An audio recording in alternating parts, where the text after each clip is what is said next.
Акаевдин бийликтен куулганына 18 жыл толду. Садыр Жапаровдун кайрылуусу. Президент Садыр Жапаров бүгүн 24 мартта март элдик революциясынын кезектеги жылдыгына карата кыргызстандыктарга кайрылуу жасады. Мамлекет башчысынын кайрылуусунун тексти.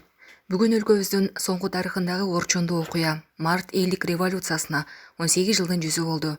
Кыргыз эли көз карандысыздыгын жарыялагандан кийин эркиндикке умтулуусун дүйнө жүзүнө бир нече ирет көрсөткөн. Ал эми март революциясында бийликтин жалгыз булагы ал экенин тарых алдында дагы бир ирет тастыктап берди.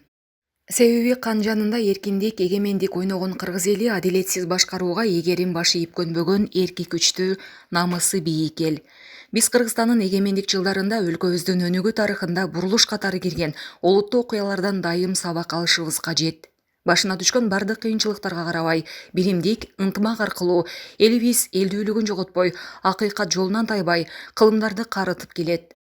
Геосаясий кырдаалдан улам дүйнө жүзүндө жаңы чакырыктар жаралып, экономикалык кыйын абал өкүм сүрүп турган чакта дагы да болсо, ата-бабалар мурас кылган нарк населибизге, бермуштумга бириктирген биримдигибизге таянабыз.